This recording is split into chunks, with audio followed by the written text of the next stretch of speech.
15th, 2022 meeting of the Oakdale Environmental Management Commission. And we'll start with saying the Pledge of Allegiance.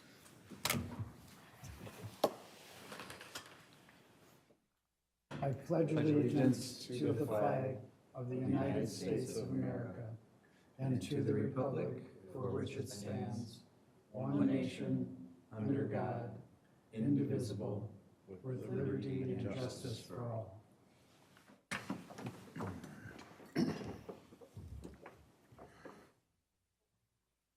Thank you. And next, we'll have a roll call of the commissioners. Commissioner Wilson. Here. Commissioner Girding. Here. And Commissioner Brown, please note, is absent this evening. We do, however, have with us Kevin Zabel, City Council member and liaison to our commission, and Shannon Reidlinger, Senior Community Development Specialist and our liaison with staff. The first item on our agenda is approval of meeting minutes from our May 16th, 2022 meeting. And that was sent out with our board packet, and I will open it up if there are any changes that need to be made to the minutes.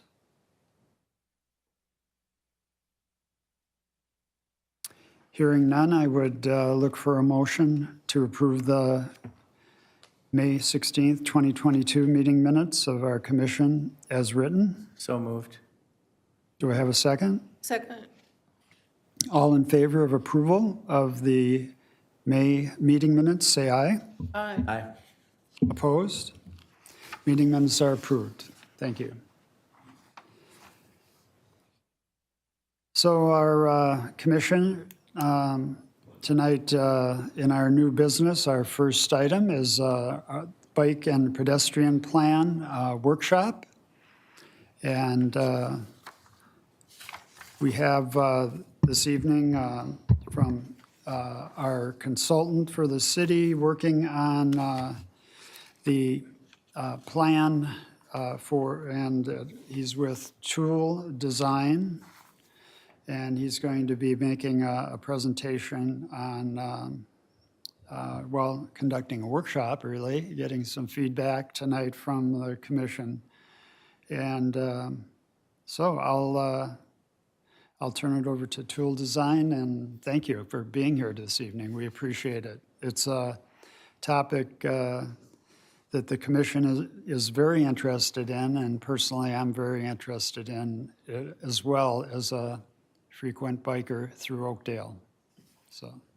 Great. Well, yeah, thank you, Mr. Chair, and it's great to be here, commissioners, this evening. So we've been working on this project for a couple of months now in its current phase, and so I believe Shannon is going to pull up the presentation on the screen, and I'll go ahead and walk through some background on the project, and then we'll go through more of the workshop phase of the project where we collect some of your ideas.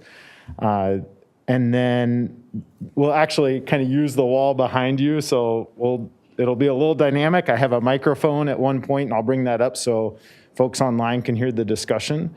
And then we will talk through a couple other issues to do with the project toward the end of the meeting. So that's roughly the agenda, and we'll be collecting feedback on those additional topics as well.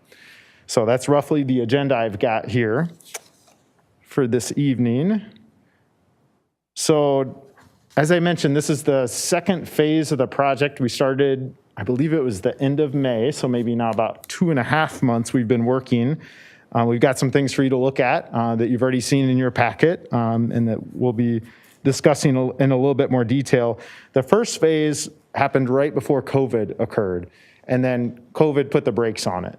So there are some things that happened in that first phase that we'll review briefly here tonight. But this is the phase where we really get it done. The project is going to be complete, and I'll talk a little bit about the schedule as well. So I mentioned that we'll be doing kind of more of a group activity. So that'll be strengths, weaknesses, opportunities, and threats regarding bicycling and walking in Oakdale. And then we'll review those materials and then get some of your ideas on focus groups, folks to talk to in Oakdale here.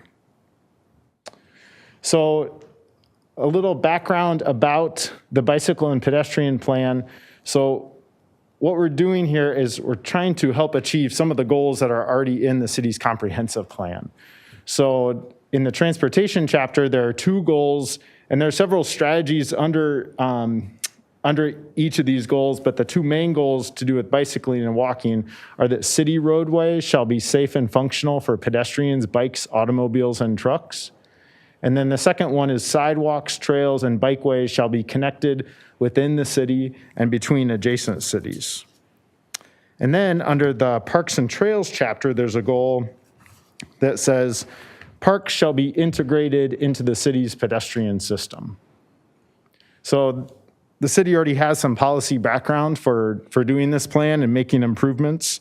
Actually, in the research that we've done, I've even seen that there was a 1995 bicycle and pedestrian plan. We haven't gotten a copy of that yet, but we're still looking. So if anyone knows where that is, it'd be great to see.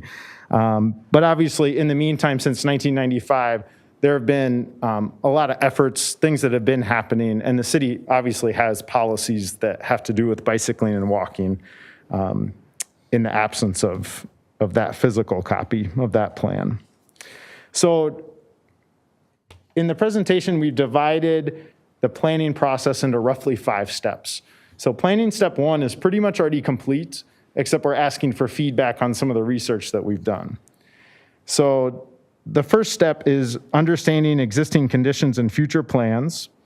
We've created 2 versions of an existing facility map. The version on this screen right here, the thing to focus on in this map are the solid green lines. Those show existing shared use paths. The solid yellow lines, those are existing sidewalks. And then the yellow dots, and those are marked crosswalks. And then on the next version, on the next slide, everything's the same except we've replaced the yellow dots, which were those crosswalks, with purple dots, and those are bus stops. So later in the meeting, we'll have a spot for folks to give us feedback on these. I mean, you could go ahead and give us feedback right now if you want. That would be no problem. But we're looking for, are there any errors or are there any questions about these maps? So definitely feel free to let us know if you see anything there. These are drafts that Oakdale staff are reviewing right now, and we want the public to be able to review as well. And then the third map we've created, this is probably one of the more complex maps where we've taken different pieces of information and layered them on top of one map. This is a draft planned facilities map. So these are facilities that are in other plans. And we reviewed about 10 or 12 different plans, and that's later on in the packet as well. There are summaries of each of those plans. But we grouped them into 3 categories. The first category are the dotted red lines, and those are regional plans. So coming from MnDOT, Metro Transit, Washington County, and Ramsey County. And then in the blue lines, these are facilities that are planned in the City of Oakdale Comprehensive Plan. And then I'm going to call them light, well, kind of a pink. It's not as dark red as the regional lines. Those come from neighboring community comprehensive plans. So North St. Paul and Woodbury, Maplewood, and Matamidi. Am I saying that right? Mm-hmm. Okay, great. They all have bicycle and pedestrian facilities in their existing comprehensive plans. So we put those on this map. And then we also noted where another plan specified the facility type. We noted those in either A, B, or C. So those black circles with those letters in the middle. A is bicycle lane, B is shared use path, and C is sidewalk. Those are noted on lines where the plan specified that. Some plans did not specify what facility type there should be. I have a question about 40th Street North, because all of your maps write 40th Street North over the street. I can't tell which kind of plan that is. That came from the City of Oakdale Comprehensive Plan. At least to the east of Hadley Avenue. To the west of Highway 120, that was in the city of North St. Paul. I'm sorry, that's a red line. So that was actually in the Ramsey County bicycle and pedestrian plan. Okay. One related question. And Sure. It's probably my eyes. The stretch along Stillwater Boulevard between Century and Hadley, Yes. is that pink or red? That's red. That came from one of the, let's see, I believe it was one of the Metropolitan Council or Metro Transit plans. Actually, I believe it's in the MnDOT and the Metro Transit plan or Met Council plan. That's looked at as a regional bicycle corridor. Of regional priority, meaning it's priority for potential federal funding. Thank you. Yep, no problem. If you have any other questions on these, let me know. We did put a note on this map that says that planned facilities may or may not be currently funded in capital improvement programs. So some of these facilities that are dotted lines are actually funded already, and then others are not.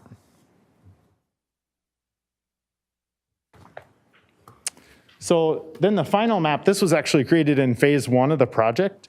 So we did a destination analysis of the city of Oakdale. So in darkest purple, that shows where there is the highest concentration of destinations that bicyclists and pedestrians would be likely to use. And then in white, that shows where there were the least number of destinations concentrated. And then on the right-hand side, to the right of the map, there's some text, and they list some numbers on this map. Our GIS folks who worked on this, as well as the previous staff who worked on this. And they also list categories, starting with population density and going down to the gold line BRT.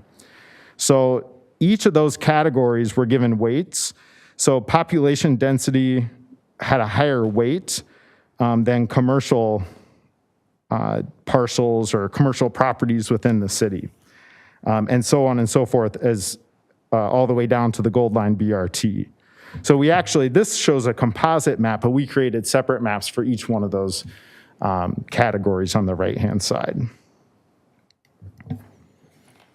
So that's what we've done so far as concerning existing facilities, planned facilities, and then a destination analysis.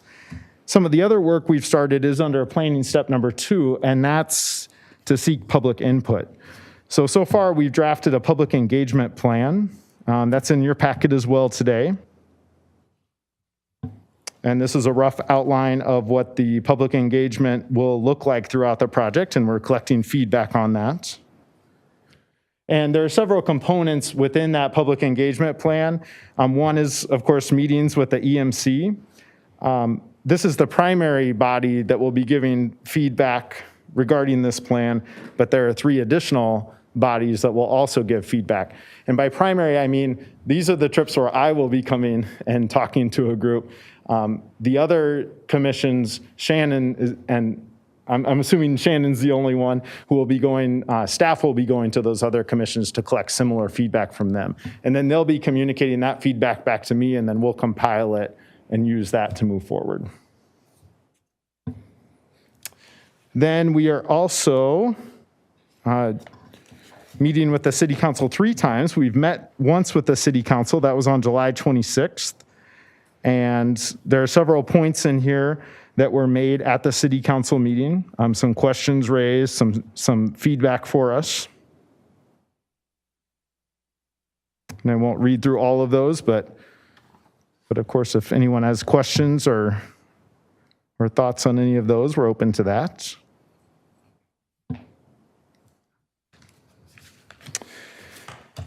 Then really when the general public gets involved, there are a few components that we wanted to highlight. So we'll be doing one open house, and currently the idea is to do that at the Discovery Center, although that's not been set in stone. So we're open to feedback on the location for that. Then we're also scheduled to do 2 pop-up workshops. So, in an open house, we'd have boards, we'd have surveys, people could draw on maps, they can come talk to staff, consultant working on the project. At a pop-up workshop, we're really going to the public somewhere where they already are at. So the 2 ideas currently we have for that are the Oakdale Farmers Market and the Oakdale Public Library. And we take all of those things that we have at the open house and we shrink them into an area that we could fit on one table at, say, a farmer's market.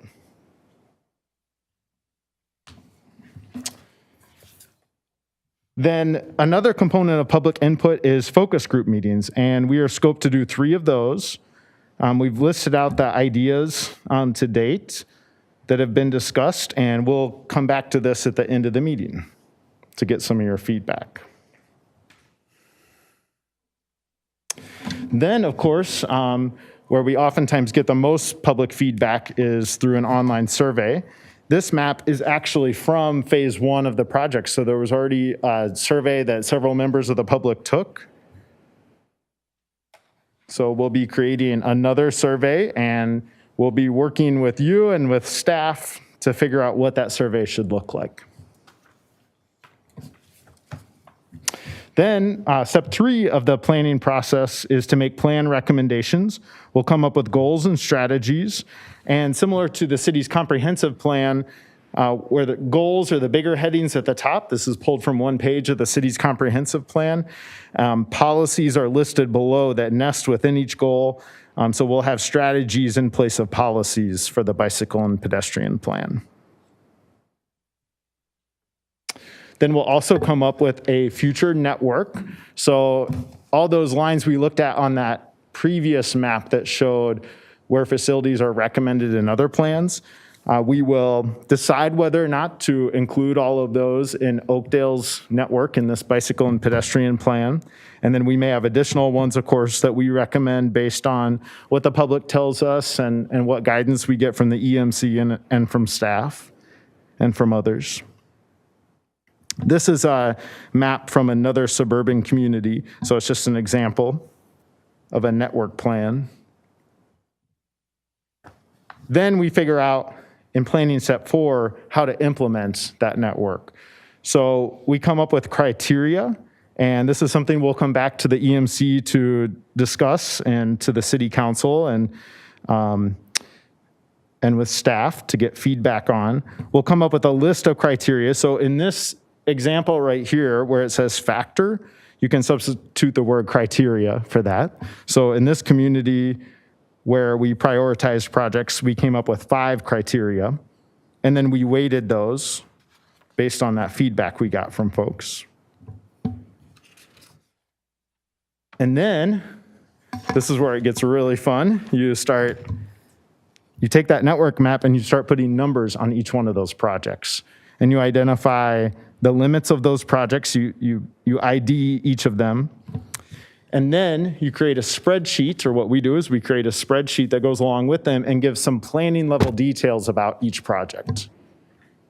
And then this really serves as a guide for city staff as road projects come up, or as, say, other partners like the county or MnDOT do projects. It's a really easy place to go and say, is it in the bicycle and pedestrian plan? They can flip to that map, look at the project ID, go to the spreadsheet, and see what was the priority for the city of Oakdale with this particular road regarding bicycling and walking. And then after all those things are done, we put everything into one document. City commissions and staff get to review it after the first round, and we'll make edits. Then the second round of review would be for the city council and the greater public. And then city staff takes it to city council for their consideration for approval. So that's a description of all the steps that we plan to go through with this process. There is also a project schedule here. The main thing I would highlight on this project schedule is September, October, and November. That's when most of the public engagement is scheduled to happen. And so that's under Task 4, Public Engagements. So does anyone have any questions about any of the information I just shared? Or feedback? One question that I have is regarding, you've identified paths, bike, shared use paths in different routes, and then also sidewalks. But I don't really see that there's any bike lanes on the road listed, and I don't think there are very many, if any, in Oakdale. So that, that may be the reason, but I'm wondering if that's going to be part of the plan. You know, Oakdale has a lot of roads with fairly wide shoulders that make biking alongside a roadway possible when there isn't a path of some sort. And sometimes it's preferred to bike on the shoulder rather than on a path, especially the shared use path. Somebody may be walking a dog, and biking can be hazardous on some of the shared use paths. So yeah, I'm just wondering if that's going to be part of this as well, looking at bike lanes or somewhere to use the wide shoulders on a lot of the roads. Yeah, absolutely. So we aren't aware of any designated bike lanes in the city of Oakdale, so that's why it's not on the existing facility map. There could be some out there that we're not aware of, and if there are, we definitely want to know about that, but we didn't run across any of them in our research. There are some plans that when we reviewed all these other plans, these 10 or 12 plans of other agencies, that did note shoulders on some facilities.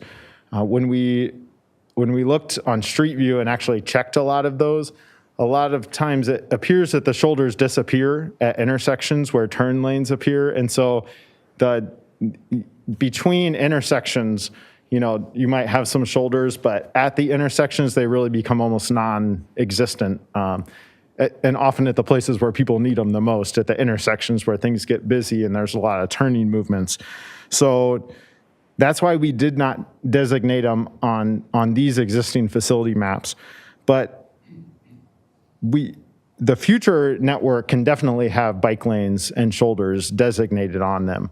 We'd probably want to include some sort of information about the design, what would qualify, you know, as a bike lane or a shoulder in the sense of, you know, for bicycling and walking, you know, when would a shoulder actually be functional, you know, for folks to use. So it will definitely be part of this. We didn't note that so far.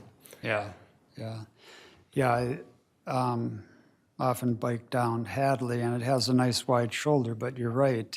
When you get to Stillwater Boulevard, it's a right-hand turn lane there. And, you know, I'm usually turning right there, but if I'm going straight through, I've got to be careful that there isn't someone coming in to make a right-hand turn at that point. And then later on,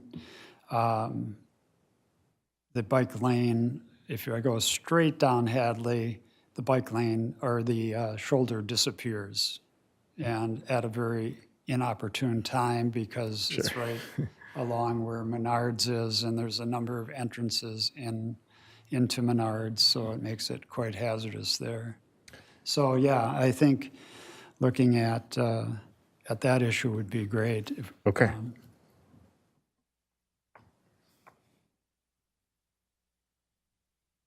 Can I make a suggestion? My name's Don Lemson, and I've applied for the commission, and I have an interview on next week. I have been studying this, and I am a bicycle rider, and if you give me a moment, I have a couple of ideas. Will we have, yeah, It would be out of order for this meeting. since it's not, we haven't posted that it's available to the public for commentary. I'm sorry, Don. Okay. And I have one other comment too, in the, looking at the destination maps, or map that you showed. Are you considering destinations that would be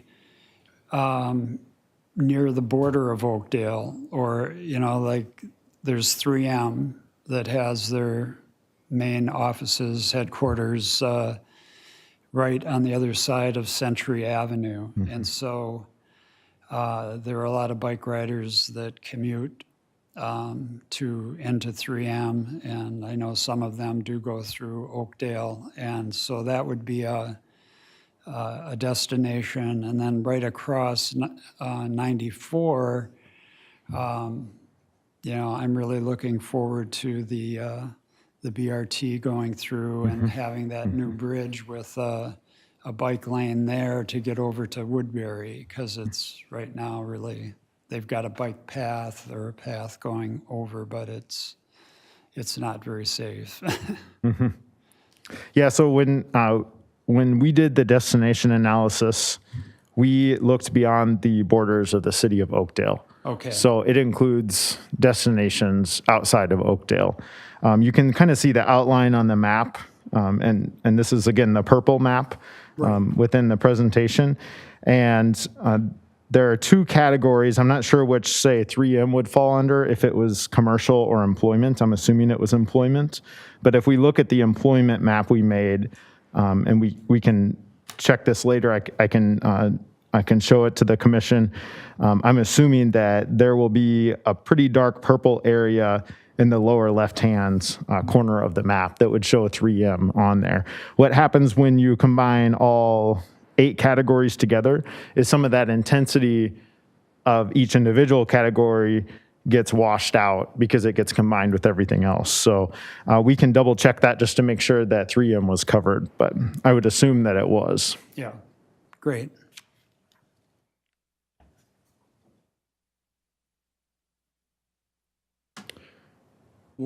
One of my questions surrounds public engagement. And I know that public engagement, you put a pin in it, so there's a holding spot at the end. Yep. Should I hold my questions until that point? I think it'd be, if you'd like to go ahead and ask them right now, and then I can tell you if it does seem like we could handle it at the end, I can let you know, but. Hold off. Yeah, Right. yeah, yeah. I am pleased to see that the public engagement process, as you've noted, is as inclusive as possible.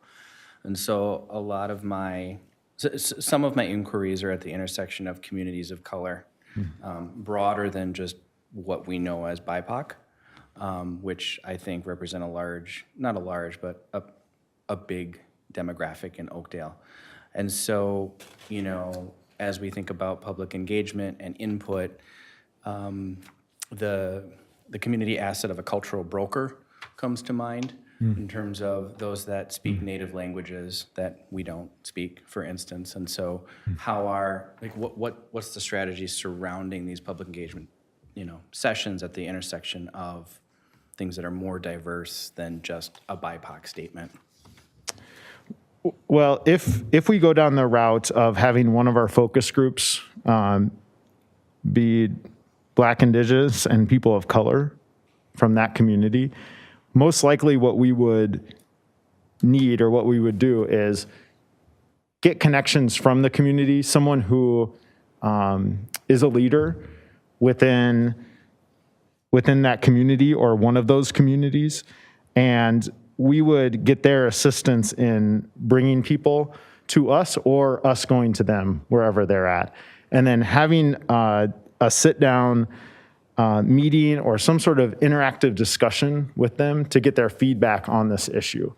So the photo in the example, the photo in the slide that goes along with the focus group meetings, this shows a group of teenagers. This is actually at a not a city council meeting, a student council meeting.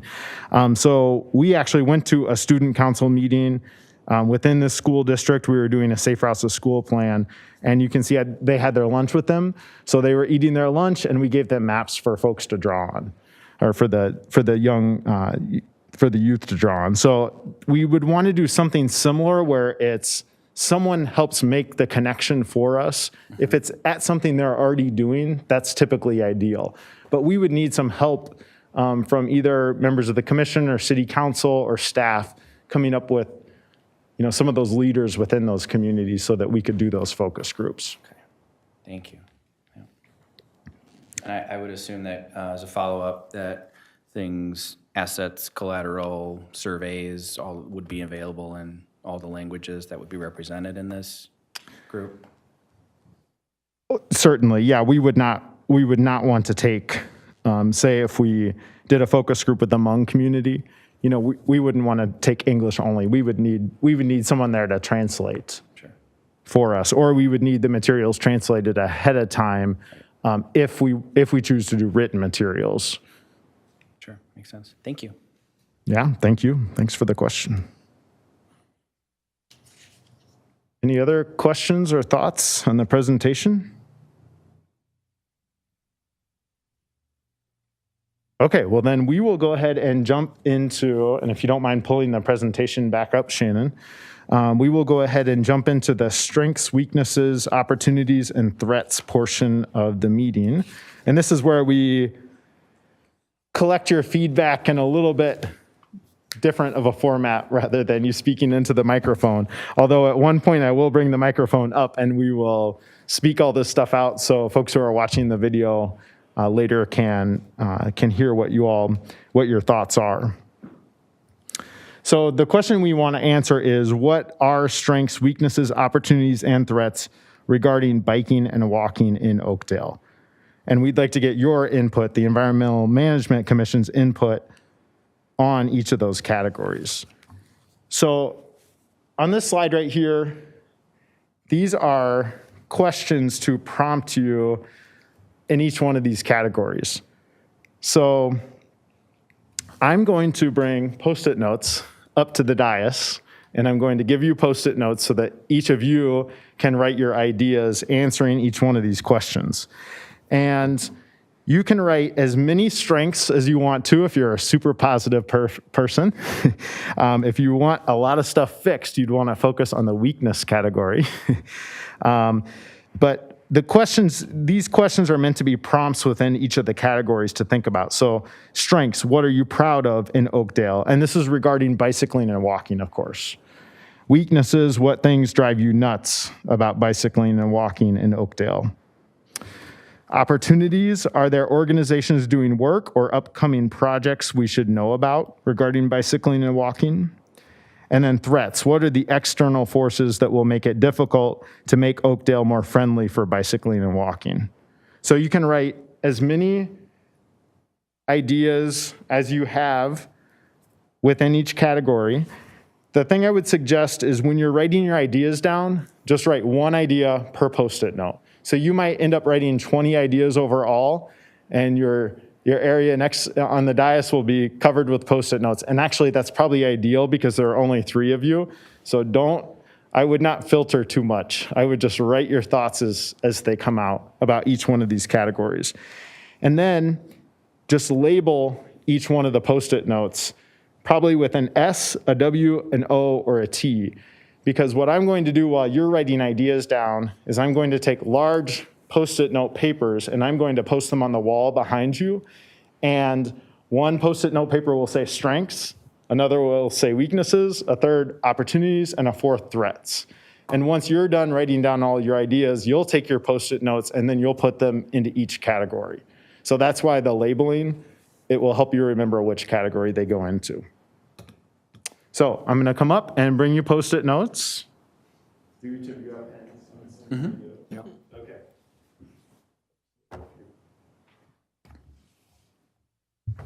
Thank you.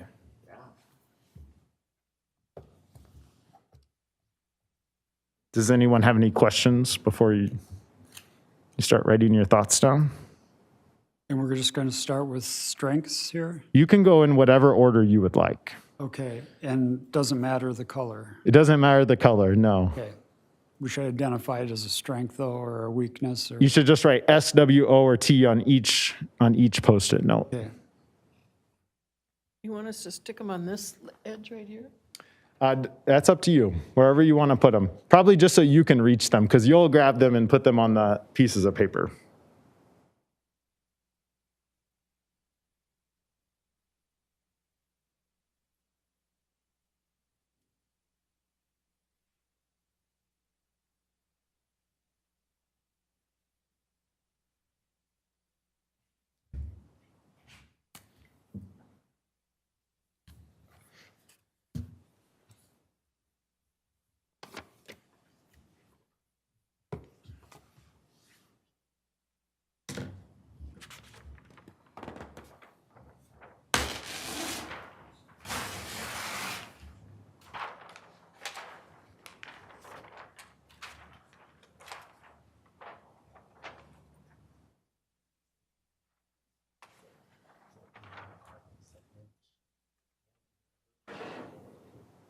Thank you.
So as soon as you have emptied all of your thoughts down onto the Post-it notes, you can start taking them and putting them on each of the posters behind you.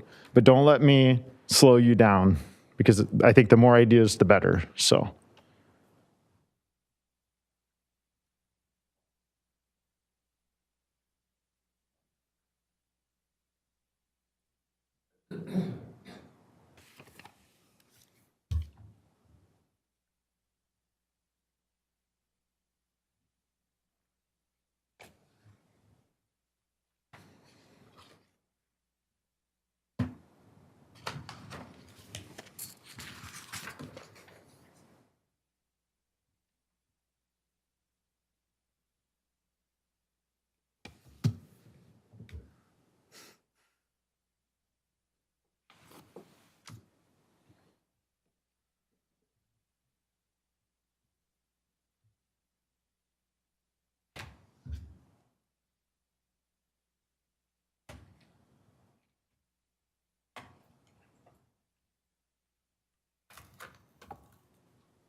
Oh. Oh, close.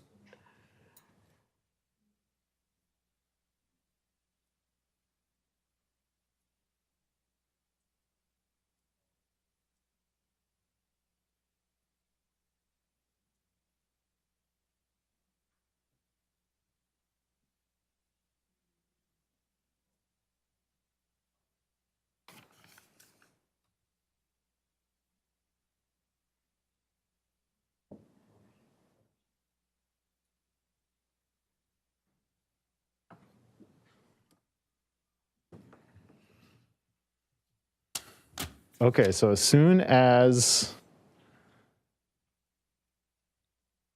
all the Post-it notes are up,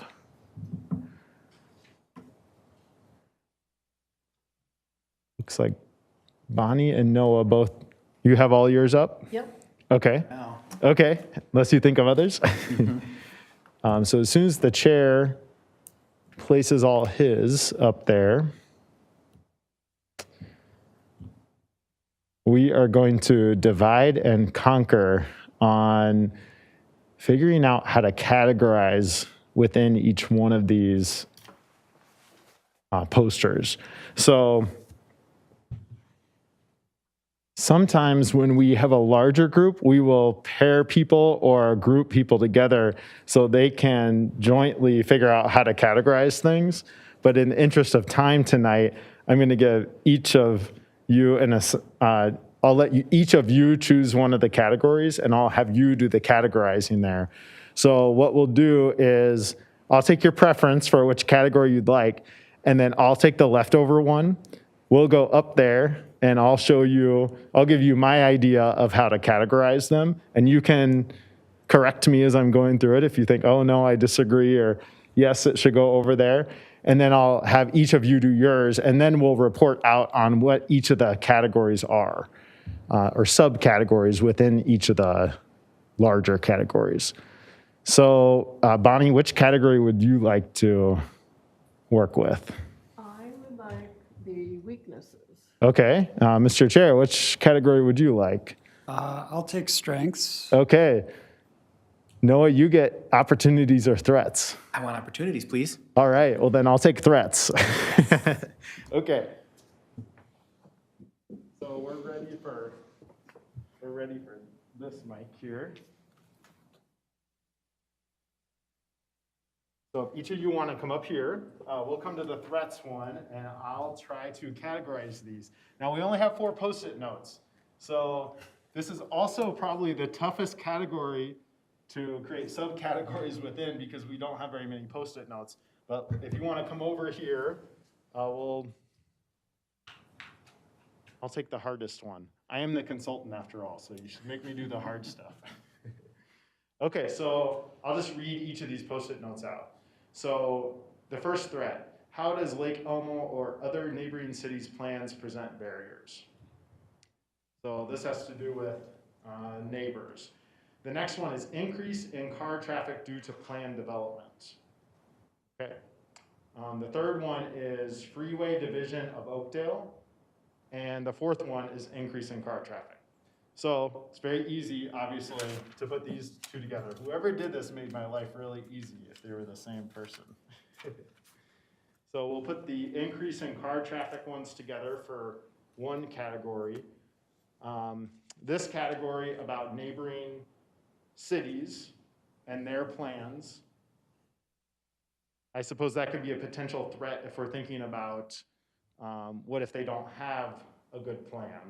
You know, what's that mean for Oakdale? And then the other category of freeway division of Oakdale. It's hopeless. It's not going to change. Yeah, right, but there are, these are outside threats, but sometimes you can turn those into opportunities, of course. But it's good to be forthright about what the threats are. So I think what I would do in this case is I would create 3 categories.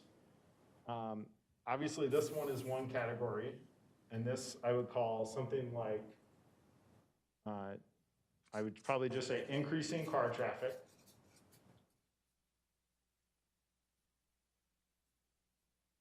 So you'll get to do this on each of your posters. You'll get to decide what the category is called.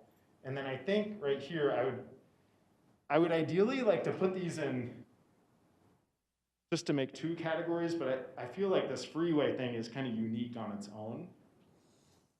So I think I would create 3 categories. I would call this one probably just freeways as a threat. And then this one I would probably call that, I think I would say neighboring cities' plans.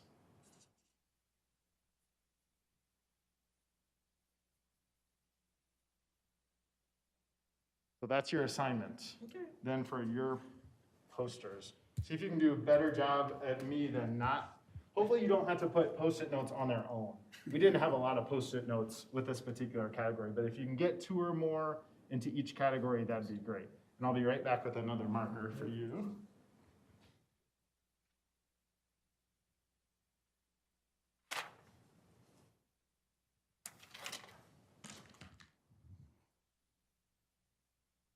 to go.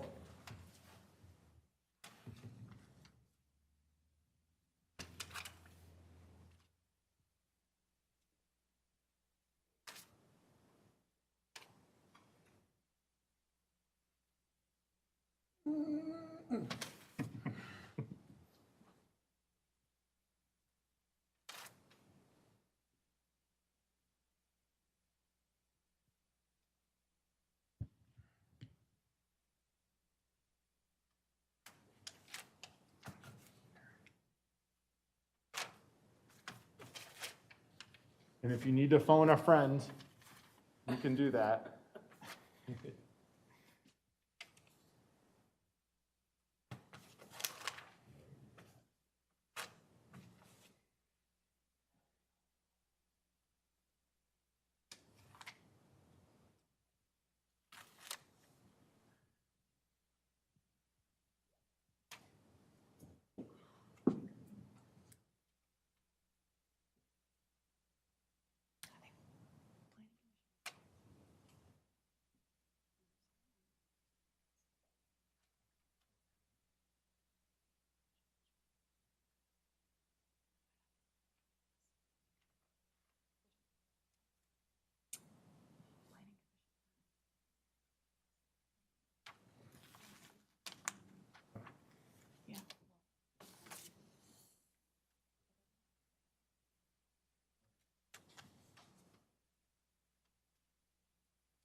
Print them out Yeah, now. just like I did. Yeah, go ahead and create lines. No. Nope, This. however you I'm gonna want. do that. Yeah. Boom. It's up to you, you're the author. And then you get this from me. No. Yeah, and then you just have to name each category. I know. Yeah, it's a tough part. It's a toughie.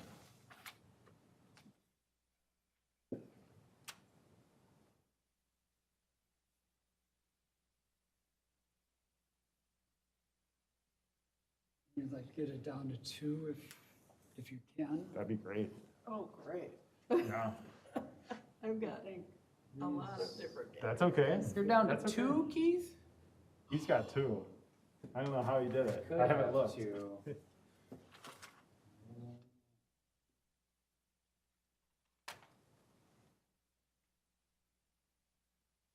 inspiring Bonnie.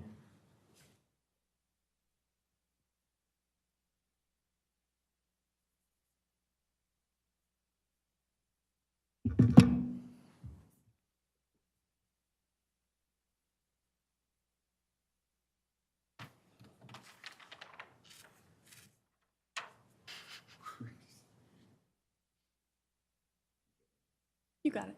You got it.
Looks good, Bonnie.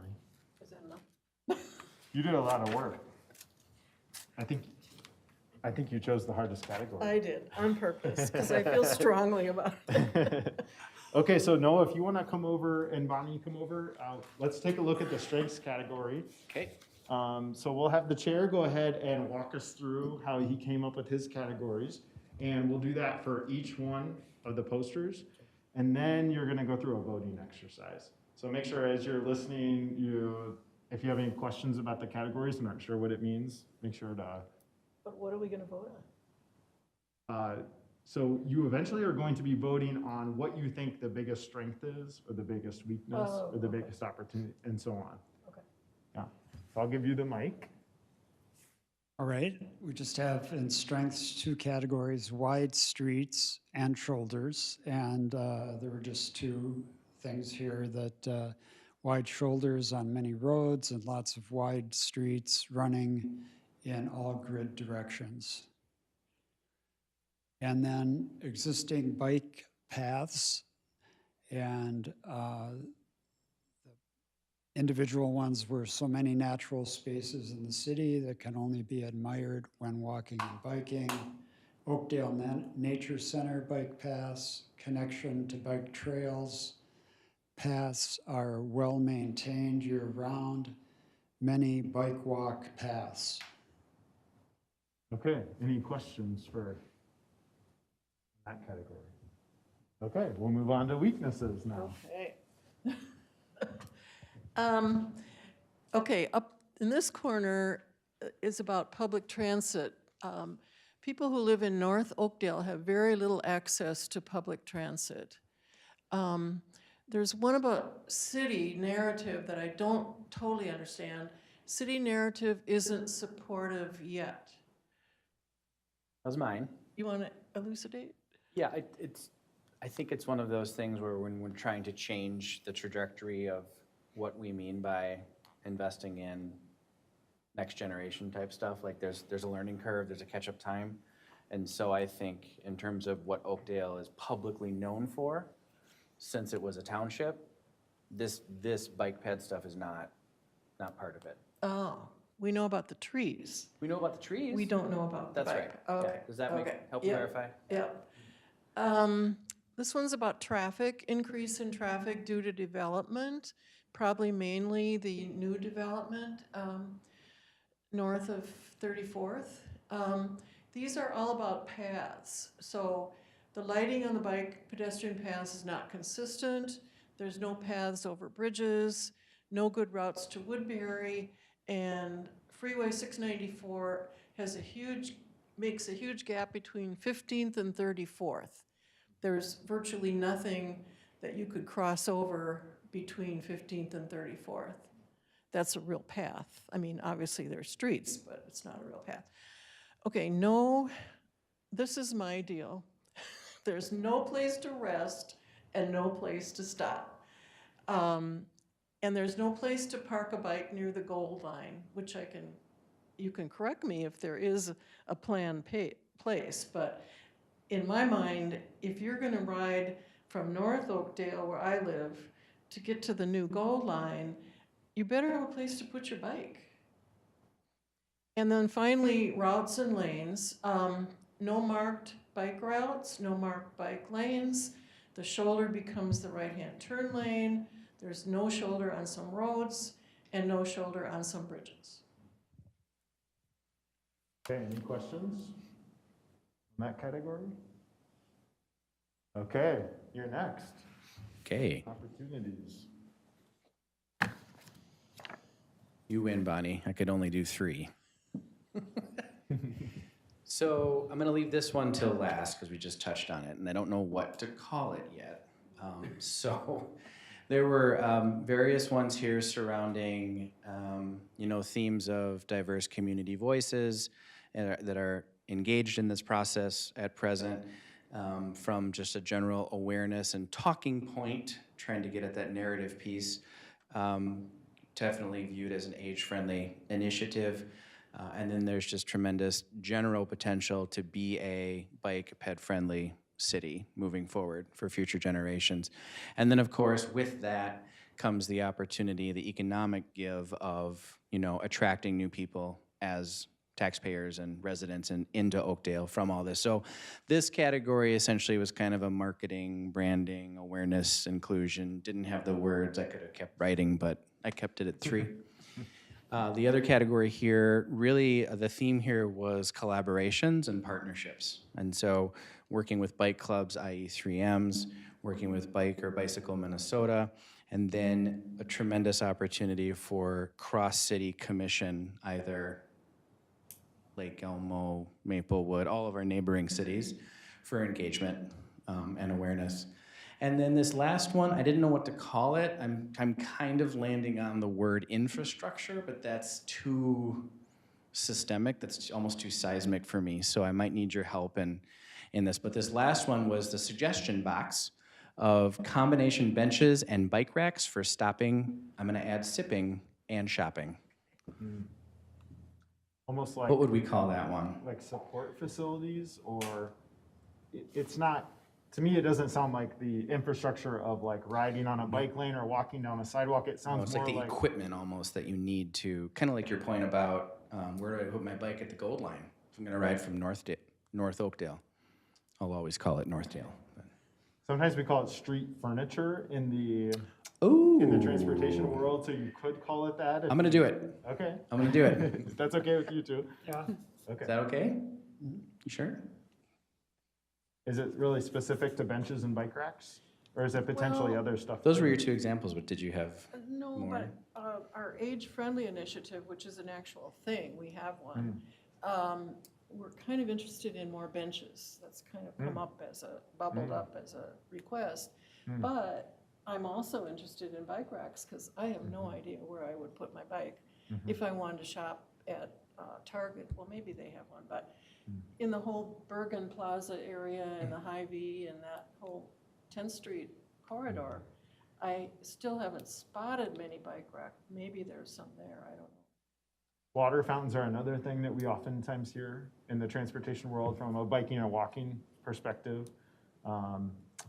Lighting, but that gets a little more intense, you know, but signage, that can be another thing we hear about. Wayfinding with and signage. street furniture, you know, or, you know, sort of that whole package of how a street looks and how you use it, and not just the lanes you ride down or walk down or roll down. Street furniture wins. Okay, all right. And then just a reminder, the categories for threats, these are neighboring cities plans, freeways, and increasing car traffic. So any questions or last thoughts before we start voting on these categories?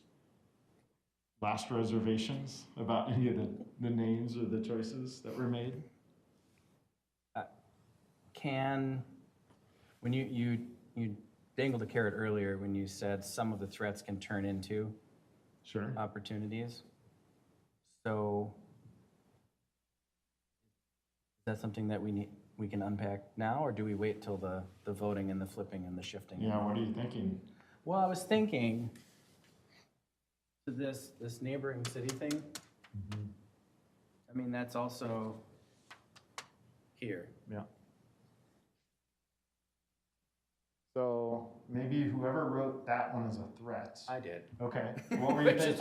is why I'm thinking it. I was thinking like, okay, we do all this great stuff, but then our neighboring cities, like, there's nowhere for people to continue on or connect to, or how is this all integrated from a city, county, master, right, vision?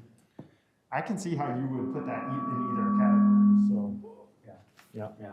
So I think if you wanted to decide to take that one and put it over there, I think it would make sense to me, as long as you all think that would make sense too. Then you only have 2 categories to vote on for threats. Okay with if I move this one? Okay. Doing it, because I see this as a benefit, not necessarily a barrier. Yeah.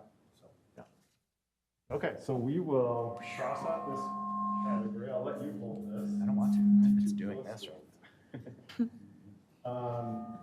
Okay, any others? Okay, so here's what I'm gonna do. I'm gonna give you 12 votes. Each of you gets 12 votes. And I'm gonna put just one requirement on it. You have to at least vote once in each category. And I'm not gonna monitor you, but there is a video, and so we can check it later. So, say you wanna put most of your votes in this particular weakness over here, routes and lanes. You could put all, let's see, what would you have? 9 votes in there if you want. But you just have to put a minimum of, so you put 1 here, 9 there, and 1 there. So it's kind of up to you, and you don't have to stay within one category. You know, you could give this one 2 votes and this one 1 vote. So I'm gonna let you divide them up however you want, just as long as you at least put 1 dot on each category. So you get 12 votes. The colors mean nothing, by the way. It's just multicolored, just like the Post-it notes. I'll take that so you can vote.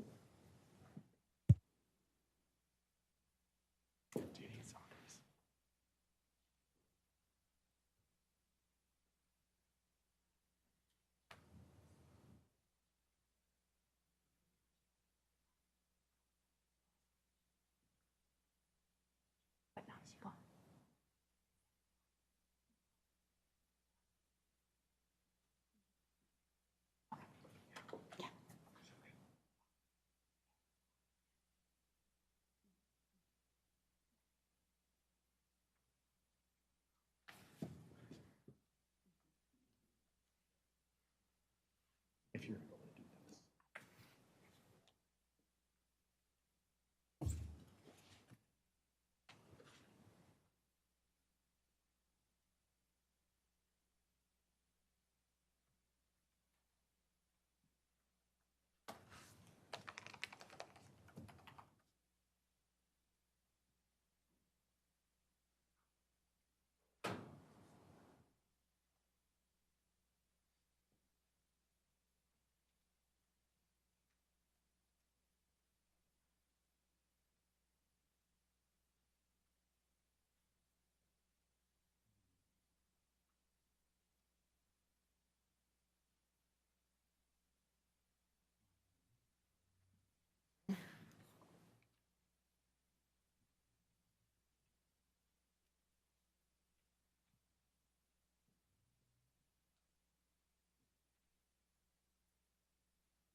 Oh, thank you.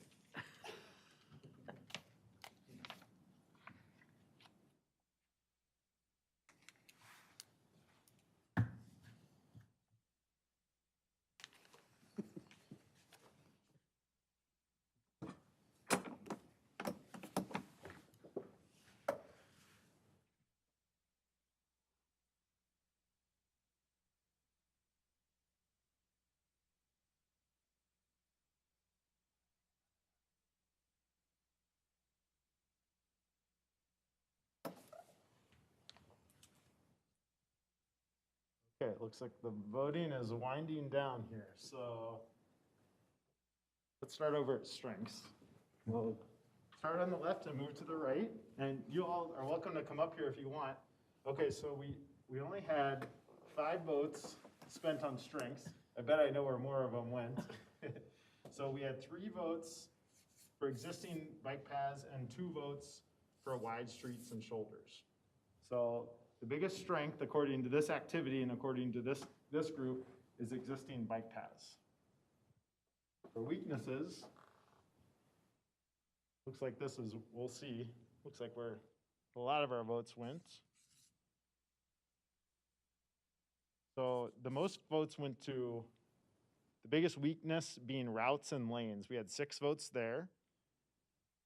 And then next biggest category, the next biggest weakness was paths, followed by no rest, no places to stop, and then that had 2 votes, and then public transit and city narrative each had 1 vote. So biggest weakness, routes and lanes. Opportunity, uh-oh, we have a 2-way tie. So we had 5 votes for marketing, branding, inclusion, and 5 votes for collaboration partnerships, and then 3 votes for street furniture. So our biggest opportunity is a tie between partnerships and marketing, branding. And then threats, the biggest threat, all the votes went toward increasing car traffic. So the biggest strength was existing bike paths. The biggest weakness was routes and lanes. The biggest opportunity was collaborations, partnerships, and marketing, branding, inclusion. And then the biggest threat was increasing car traffic. So that summarizes what you all think about bicycling and walking as far as these categories go. And Shannon, if you pull up the presentation again, there's a slide in your packet that has 3 red arrows and 3 red circles.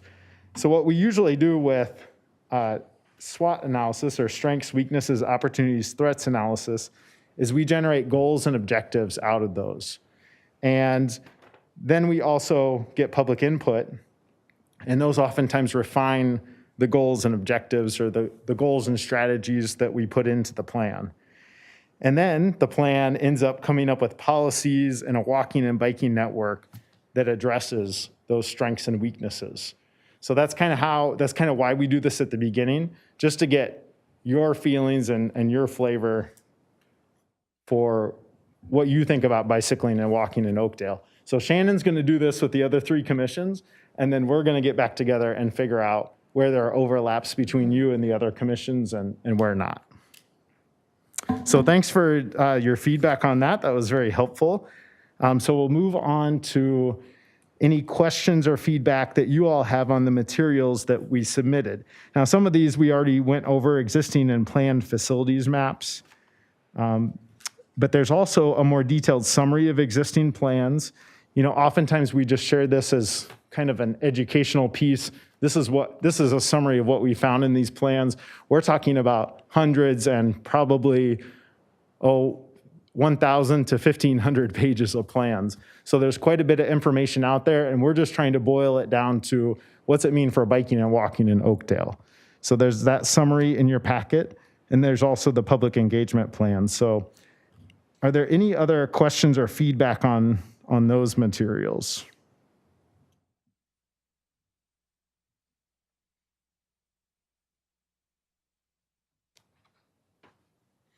Okay.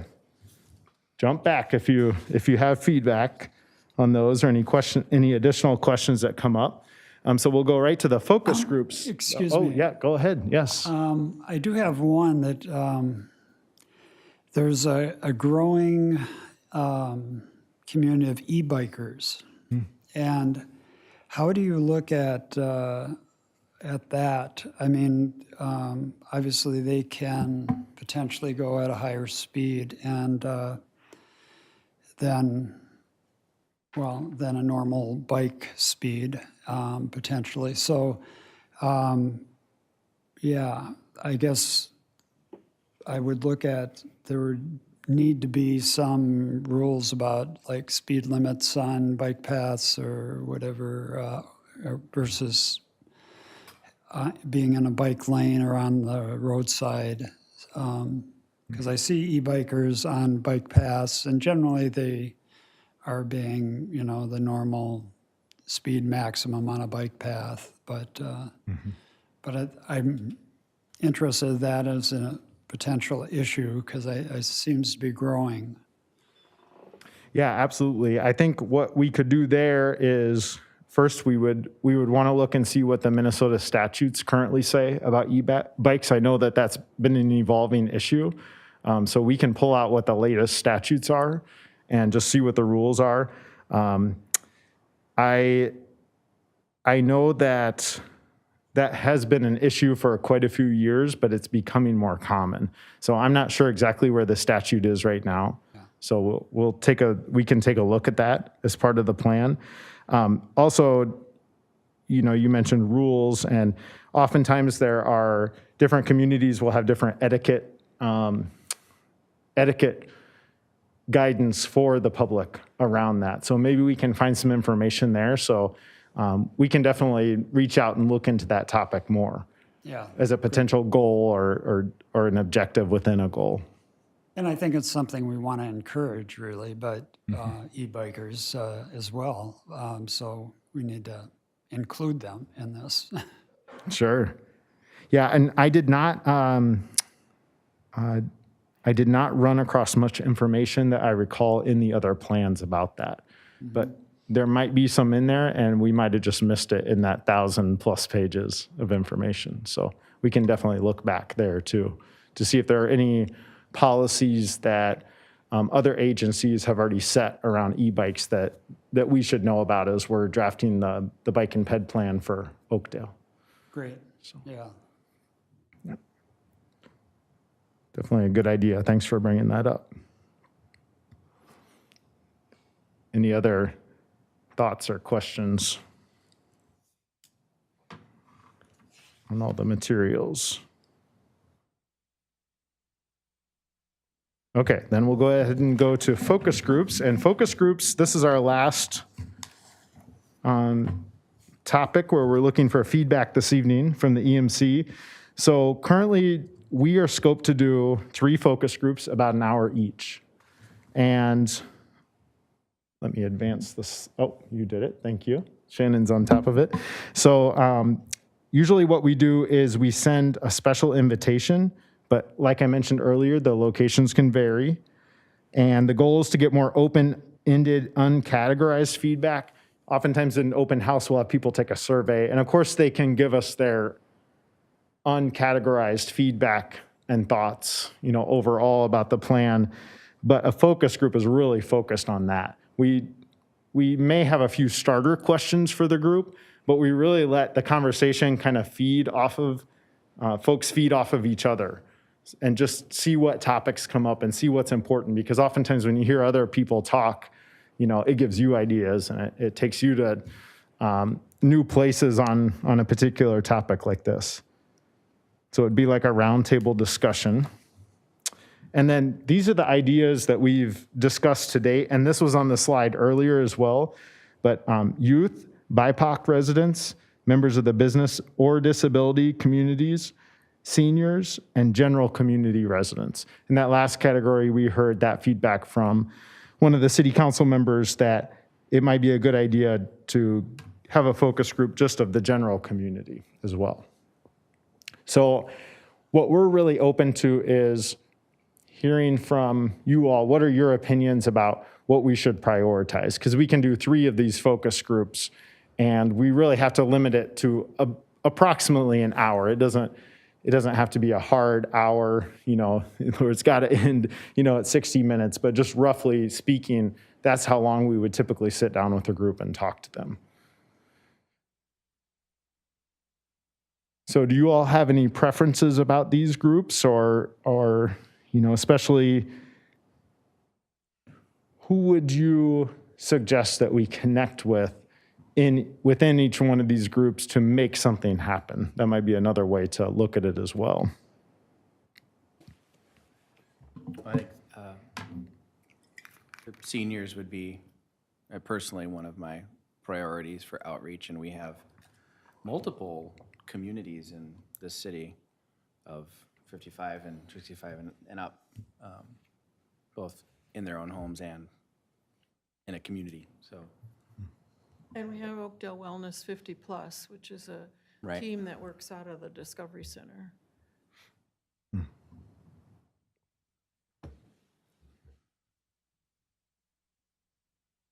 I ask a clarifying question on one of the categories? Sure. When we say business, what segments does that mean? Well, oftentimes it means like if a community has a chamber of commerce, that we might meet with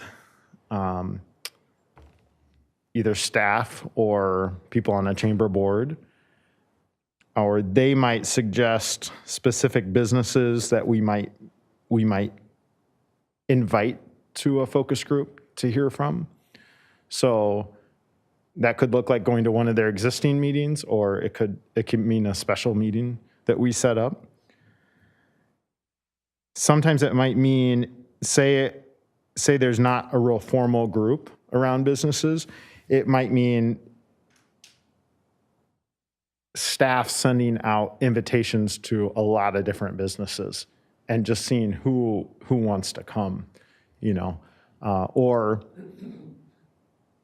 having a meeting at one of the businesses and inviting other business owners to come there. So could look a lot of different ways, but. I think one thing we could collectively consider is ensuring that, I'll back up because we're all volunteers in some way, shape, or form. This commission is a great example, and I think in our own personal lives we need to get places in order to give those passions, and so I want to make sure that we're thinking about nonprofit and faith-based organizations as we talk. I mean, they are businesses, right? But I want to make sure we talk about that segment as well, and don't leave them out, because they might not be captured in the other ones, even from a general community resident lens. So. Yeah, we could maybe, instead of in businesses, employers would be a way to get the nonprofit and some other organizations. That's a great amendment. And I think that's a good one to get their input, because they have employees that could potentially be commuting by bike or combination of bike and rapid transit or something, so, yeah. Bonnie, do you have a favorite out of all these? Well, I feel like the seniors and the general community residents could be combined, depending on how you send out the invitations, but like we have a 300-person mailing list from Oakdale Wellness 50 plus, but they're all community residents. So. Yeah, sure.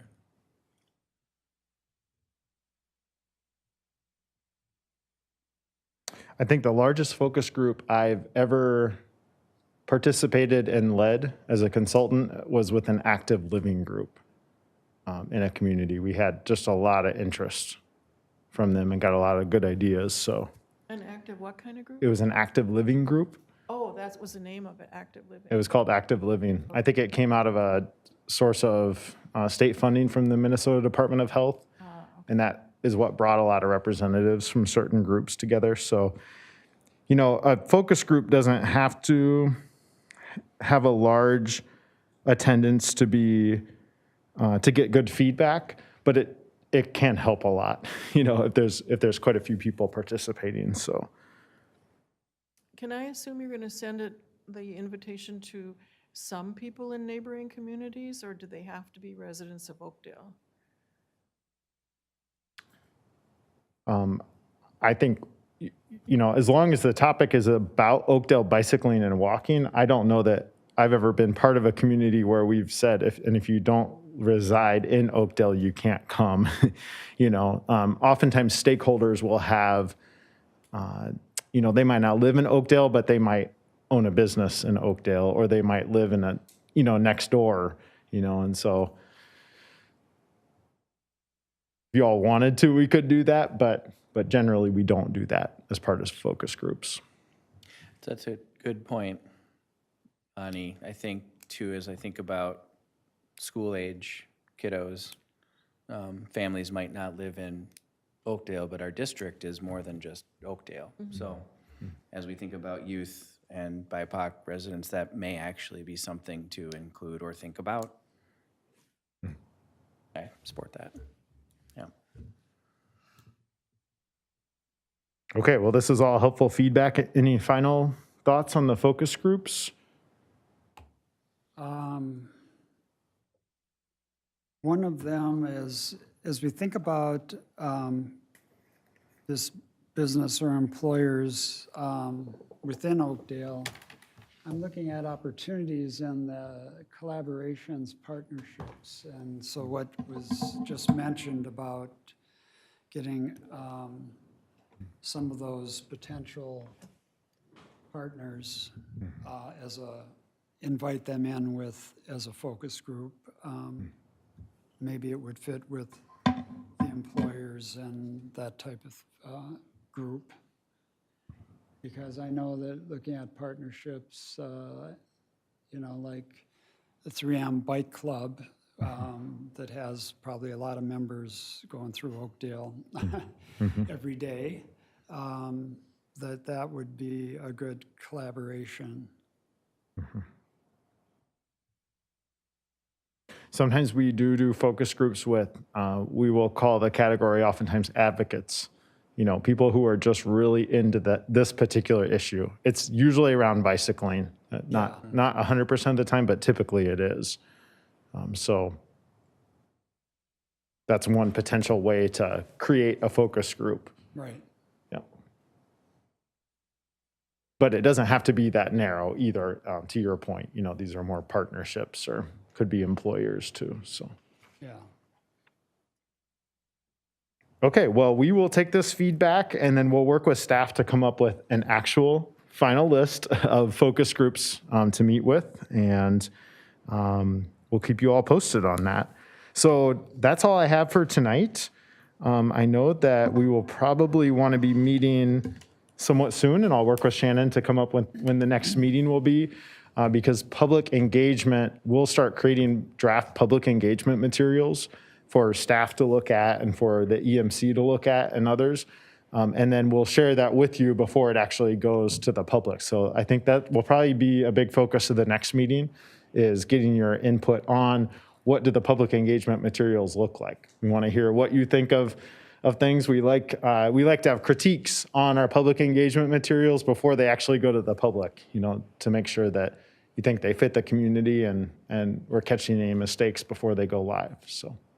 Sounds good. So thanks for your time tonight, and thanks for all your really helpful feedback. I learned a lot, and that's part of the purpose of this too, is so that you all can tell us what's important to you too. So Yeah. Well, that's great. Thank you very much. yeah, I'll look forward to the next meeting. Yeah. And at this time, I would like to invite those of you who have heard this presentation now, if you have any comments or feedback, just please come up to the podium, state your name and your address in Oakdale, and your comments. Well, thank you for the opportunity. My name is Donald Empson. I live at 7014 24th Street North. And I only have a couple brief observations. If I wanted to know about bicycle and pedestrians and what bicyclists and pedestrians wanted, I would take a chair and I would go out and I'd sit on 15th Street on a nice fall day, a weekend day, and I would ask the people that bicycled by or that walked by what exactly it was that they liked or didn't like. I would also maybe sit up by a bus stop and ask the people at the bus stop how far they walked, where they came from, so forth, and get some, some real hard information from the people who are actually doing the walking and the bicycling. And the second thing occurred to me today, and it's a departure from normal thinking. But I used to ride down, I'm a big bicyclist, I used to ride down Stillwater Road and then come back up Helmo, and I thought, this isn't great. The path is kind of ragged and there's noise from the street. And I thought, well, why didn't I cut through the neighborhood? So now I go down, I go up 24th, I go over, Henslow, up 25th. I zigzag my way through the neighborhood. And I thought, why not use those local residential streets as a bike path? It has all kinds of advantages. The surface, for one thing, is better than most of the bike paths. The paths or the streets obviously are already there. It would be a simple matter to mark them as a bicycle path. You could just paint a yellow line down the middle of the street and as the path went. You could ride 2 or 3 people abreast if you were bicycling. The streets are better maintained in the winter than the bicycle paths, I'm sure. The scenery is a lot more interesting on the side streets than it is on the main thoroughfares. It's quieter. And as you go down the bicycle paths, every time you come to an intersecting street, you're kind of hoping that the person coming up on the intersecting street is not going to pull into the intersection in front of you, and you're going to run into him or he's going to run into you. It's a problem you wouldn't have if you use the side streets. So I'm sure the city council would probably have some ideas about that. But anyway, I would like to have you think about that as a alternative to the traditional bike path, main thoroughfare, and so forth and so on. Thanks for your time. Thank you.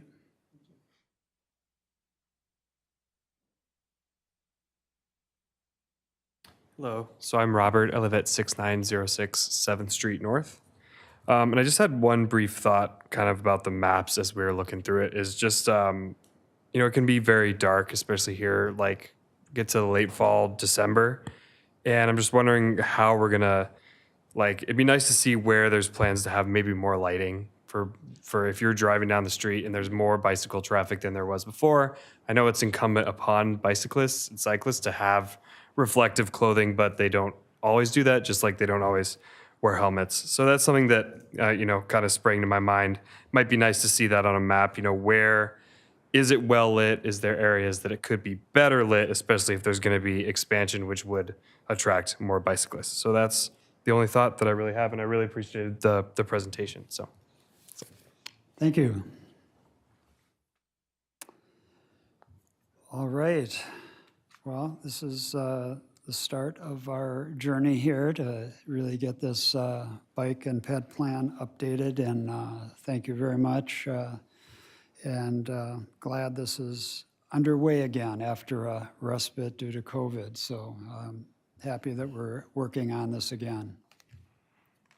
The next item on our agenda is summary of Stewardship Grant open house.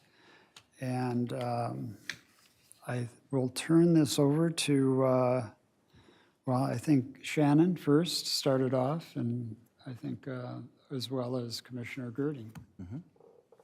Sure. So Noah is going to be leading this conversation primarily, but I will just say that I think that it's really exciting that our EMC commissioners in particular have had the chance to go to a number of public events over the past few months. And I encourage you all, if there are other types of free events that you see in the future that you'd like to attend and report back on, please go to them. We are always glad to have these summaries as part of our agenda. And with that, Noah, if you would like to take it from there. Thanks, Shannon. Nothing else to say? No. Way to advocate. I think, I won't, there's a wonderful, thank you, Shannon, for this great write-up from a memo standpoint in our packet, so I won't read through line by line. But as I think about my quick experience outside before the rain came and they had to close up shop about 10 minutes early because, tents don't survive deluges. I think of 3 or 4 main things that kind of unpack the takeaways in this section. The first was just a general, as to allude to what Shannon was saying, it's just a great reminder of existing programs that all of us as residents can access. They're free to access, and then this one has some financial reimbursement for projects that would qualify. And really, that's the second piece, is the reimbursements are really of all, they're inclusive, they're of all sizes and scopes. We listed 4 in terms of what would qualify in terms of rain gardens, native landscaping, shoreline restoration, and then different ways to think about pavements and solid surfaces. And Be Safe lawns and different types of grasses are also projects that would qualify. Selfishly, the third reason for me for attending, it's a way, an opportunity to recruit commission members. Not gonna lie, that's a big piece of it for me. So, and then just in addition to all the tactical aspects with the program, like what the Ramsey and Washington watershed is this really, it's a perfect complement to what we're doing. And it ties directly into the awareness piece and what we're going to be talking about next from an editorial calendar and programs that can lend some color commentary to what we put out on social and on media. And then it really ties to our specific responsibilities as commissioners to help honor the legacy of Oakdale, really by being a platform for bigger environmental projects. So from the networking standpoint, from an idea generation standpoint, and just from an alignment in terms of what all of us can spend little to no time doing outside of our commission meetings, I thought it was a wonderful experience. So I echo what you said when you said we can all do it, and it's very easy to do. So those are my takeaways. I don't know if anybody, commissioners, had any other questions for me. To the tactical, I did apply and for a site consult for driveways, drainage around our foundation, and probably 2 rain gardens. We'll see what happens. But Great. I'm really happy that you were able to attend that event and to bring that to our attention. There was some attention paid to that back when we initially put out our rain garden literature, but it's good as a reminder to mention that to residents, that there are these grant programs available if they're thinking about native landscaping or rain gardens, or if they live along a wetland or other water. There's shoreline restoration, and as you mentioned, the pervious pavements, and I think that would be great to see more of that. And these grants are, as it's mentioned here, cover 50 to 100% of a project. And I do have a neighbor that took advantage of that with some shoreline restoration and native landscaping recently. And actually, the southwest or southeast corner of Oakdale is in the South Washington County Watershed District, and they have a similar program, so people can also apply there if they live in a different watershed. And there's also I forget the name of the watershed that goes towards the St. Croix River, but there is part of Oakdale that's part of that watershed. So, yeah, great opportunity, and I think it's also, like you say, a great opportunity to get out there and see what's available for our commission, and great learning opportunity. So with that, we go to our next item, which is we have our monthly review of our 2022 editorial calendar. And we see that for the month of August, water conservation, and it's National Water Quality Month. And we do have related programs to this with our Adopt a Drain, Adopt a Wetland, and our rain gardens and rain barrel programs that we have in the city. So that is something that we have really in Oakdale have done a lot in this area already in providing literature and programs that you can become part of.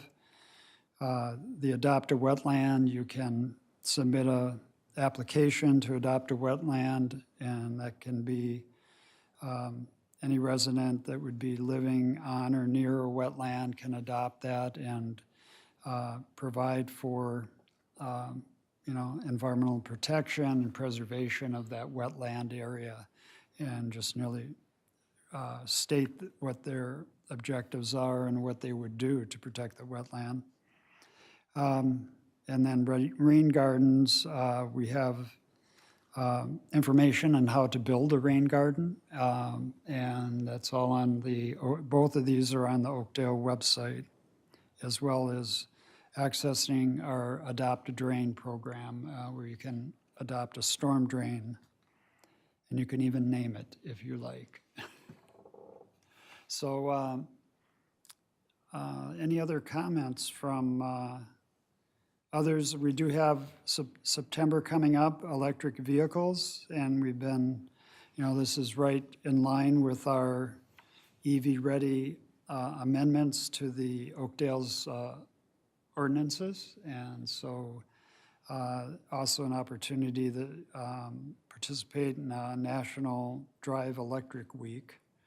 And there is a car-free day, September 22nd, and a zero emissions day on September 21st.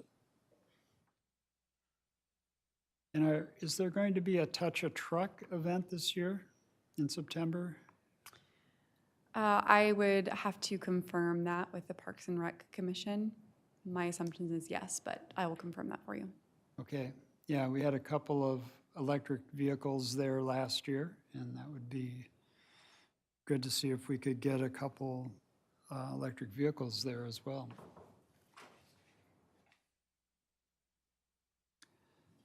So any other comments from commissioners about the calendar, things coming up? Just another plug, like if, I'm happy to ask around for friends and neighbors and people with EV vehicles. So if indeed that's happening, to Keith's point, or question, let us know.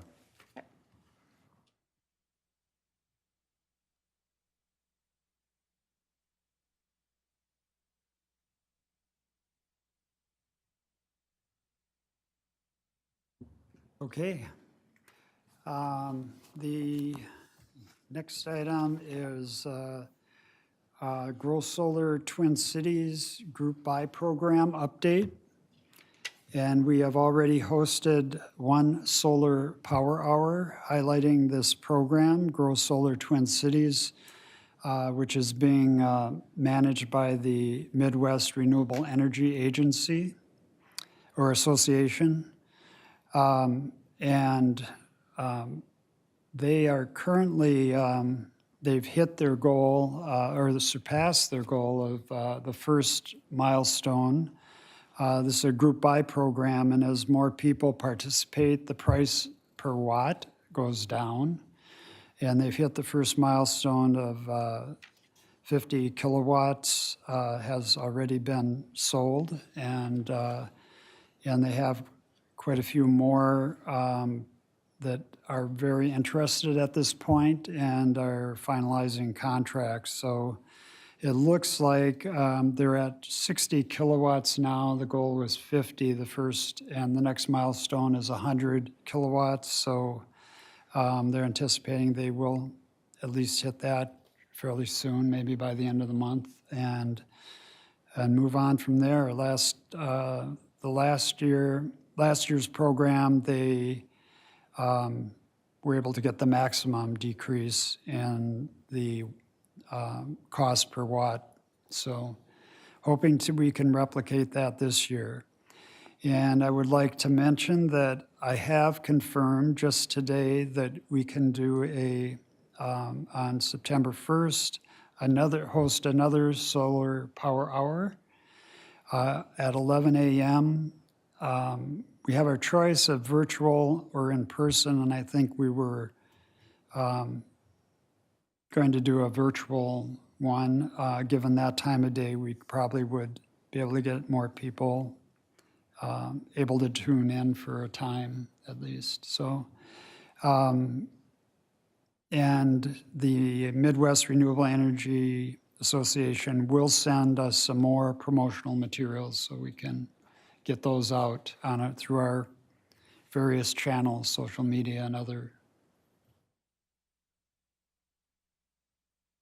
So it is going quite well. We have Minnesota Solar for the first time doing the program, and so they're, learning as we go by. There were a few miscommunications, but I think they've been handled, and things are going well with the program. So are there any other commissioner updates at this point? Chair Miller, can I just ask on the time again on September 1, or was that not 11 a.m. 11 a.m.? Thank you. Thanks.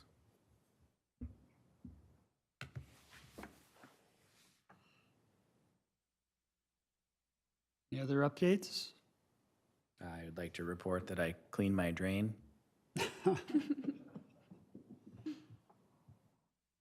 The commissioners have adopted the drains, or a couple of them around City Hall here, and that's what Commissioner Girding was referring to. We're all have a month, or a couple months each year that we help clean the drains. Anything, Commissioner Wilson? No, not for me. All right, Commissioner, or Council Member Zabel, do you have a? Just a few. Thank you, Mr. Chair, members of the commission. Just a few updates. So much of the council's work lately has been in regards to the 2023 budget planning process. So in terms of timeline throughout the year, next month, we're required by state law to set the preliminary levy. And that is our statutory cap on property taxes. And then from there until the end of the year is when we work down from there, ironing out the final details with our city staff before we adopt the final budget in December. So a lot of work has gone into the budget thus far. A few of the big takeaways, we're looking at a few additions to the police department, much needed in that area. Another big takeaway from the budget is the full conversion of the Oakdale Fire Department to a full-time paid force or department. One fun fact is, once Oakdale completes that process, by the end of this year into next year, we will be the first city in Washington County to have a full-time fire and EMS department. Not even cities larger than us in the county have that. So this has been a very long-term project, started under former Fire Chief Jeff Anderson, has been continuing over the last 5 years or so. So we're very excited to be coming to the end of that process and have that full-time coverage in our city. The other big development going on in Oakdale is our development. We have a lot of development projects and redevelopment projects happening in the city, from Willowbrook, the school facility updates that have been happening throughout the district, as well as individual residential projects. With the few hailstorms we had earlier this year, there's a lot of damage to roofs and siding that has to be taken care of. So our building inspectors are staying quite busy. And we anticipate that being the trend for quite some time. So, for residents who are trying to work on a roof or siding project, we appreciate your patience. There is some backlog, but we are working through it, and so our city staff will be getting to that as soon as possible. So, with that, I'm happy to answer any questions you might have. Is there any change in the Willowbrook development distribution of who's building there? Not that I know of. So Lennar and White Star Farms have a majority of the property more towards the north. Continental Townhomes is building on the southeast corner, I believe. So as far as I know, that's still the plan. We haven't seen any changes. The city council at one of our more recent workshops did review a multi-housing proposal from a developer for the multi-housing along 694. That had a little bit of a proposed change from what we originally thought, but that's how real estate works and development works. The need for housing changes rapidly, so we change with it. So other than that, that project is full steam ahead. So, and ahead of schedule in many respects. So they are quite busy up there. Since we just talked about the bike and ped plan, that's an opportunity there with the road work that's happening in that area. And I imagine that's being integrated, the new roads and. Absolutely. So, recently, the realignment, reconstruction of New 40th Street has been going on in that development. Obviously, pedestrian and bike safety is a very big component of that. One aspect of bike and pedestrian safety that the city still needs to address is access over 694.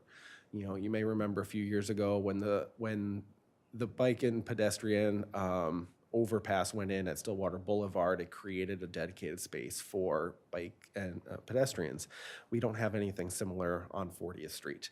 And so if all of the overpasses over 694, that one doesn't have dedicated a space for bike and pedestrians. So it is in our plans. We are planning on going to the state legislature with a bonding request to see if they can help out, look for funding wherever we can. But with the addition of thousands of residents in the Willowbrook neighborhood, we recognize that as a need and a very big gap in our bike and pedestrian system. So in terms of development in Willowbrook, absolutely, trails and safe access for everybody is a key component of that.